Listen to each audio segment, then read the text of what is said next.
Welcome back.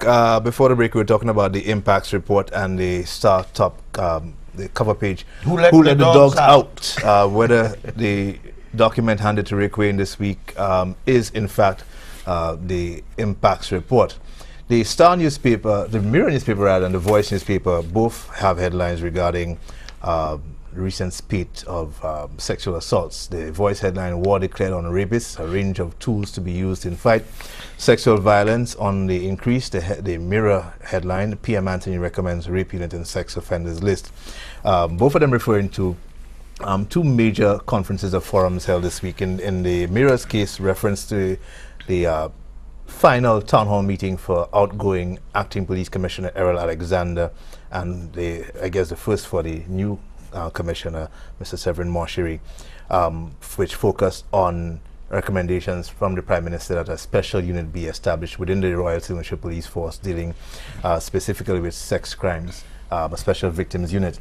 The the Voice newspaper refers to that, as well as the forum organized by the Ministry of Health and Gender Affairs this week, bringing men and well, a number of organizations and different genders together to discuss possible strategies to address the rape situation in St. Lucia. We also had a press conference with the Home Affairs and National Security Minister, which I don't see in the papers, interestingly enough, in which he outlined some strategies. One of them being that the government perhaps might need to focus more of its budget on social programs rather than capital or infrastructural programs, and calling on the citizenry to be prepared to accept and work with the government on that.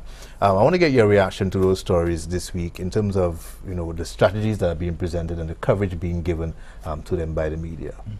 I've been giving it quite some thought, given the frequency of the reports, which is what is the basis for all of the activities and statements you've heard. In fact, for all of today, tonight is the end of a day of prayer and fasting Would have ended about an hour in Babonneau, for Babonneau. But before we get to that, I think we have to make the point, and we have to admit and accept that every single act, every single statement, every word, every letter that is said or written or uttered in defense of victims of rape and other forms of sexual violence has to be encouraged. Once the intention is there, we have no way of guaranteeing what the responses are, but voices are being heard. St. Lucians are speaking out.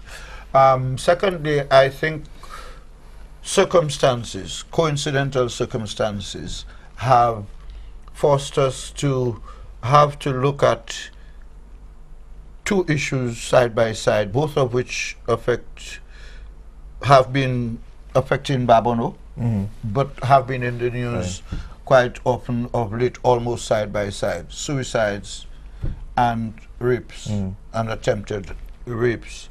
And these two issues have resulted in the sort of activities you pointed out to. The Ministry of Health and the Gender Affairs Department, the Social Services Department, the Ministry of Home Affairs and National Security, all of the stakeholders have now been forced to respond in a bigger way to public utterances of not just disgust, but concern and the need to search for and find solutions. We will have differences on the solutions or the efforts towards solutions. Who can tell the MP, the chairperson of the Babonneau Constituency Council, and the Christian leaders in Babonneau that you cannot pray social problems away? I mean, as they point out, there's a need for a spiritual approach to everything, and there's room for a spiritual approach to everything. So one cannot count out churches inviting people to pray you know, to lift whatever blight they may have visited the constituency. I was watching over the Easter weekend one of the stories about Moses and his the story of Moses and how he led his people out of Egypt. And you know, it occurred to me then, Kendall, that what I was watching there, that was the very first global case of refugees, mass refugees. But we'll get back to that. The prayers in at the same time in Egypt. I mean, the rulers felt the country was plagued. And they responded in their own actions by expelling people. In Babonneau, the political and religious leadership have called on people to pray and to fast.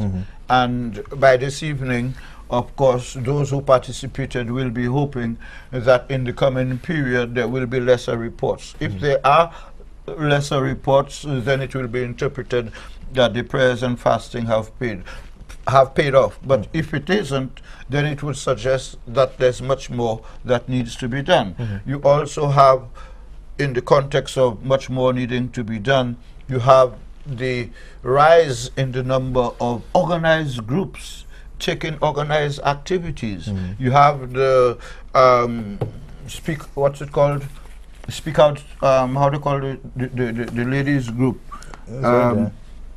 Talk Out Loud. You know why I'm getting thing there. There's so many of them. Yeah, so Raise Your Voice. Raise Your Voice St. Lucia is the one we've known. Has been speaking the loudest and you have raising voices. You have SOS. Now you have Speak Out St. Lucia. Now I don't know which one is going to be louder, Speak Out St. Lucia or Raise Your Voice, or whether there's a gender competition here. Speak Out St. Lucia led by a man leading women. Raise Your Voice St. Lucia, women leading women and men. None of that might come to bear, but the more the merrier. You also have the whole issue of the proposal by Zandoli and now taken over by SOS, people in terms of the compilation of a sex offenders list. The Prime Minister in a statement this week said he's prepared to encourage Cabinet to give consideration to the proposal. He's also called for the establishment of a special police unit to address rape-related cases. I don't know to what extent that will differ from the vulnerable persons unit, which already exists. But the new police commissioner who took office yesterday has already indicated that the unit is being put together. He's indicated what it's going to be doing. He's indicated it's going to be centered in the north, which suggests to me that the brunt of the rape cases, as indicated, in fact, in the reports by the people at the National Helpline, they indicated that the most cases of persons calling to indicate that they are thinking of suicide, most of those cases came from the north of the island. I do not think, however, that Babonneau was selected by God to be blighted as the St. Lucia capital of suicide and rape.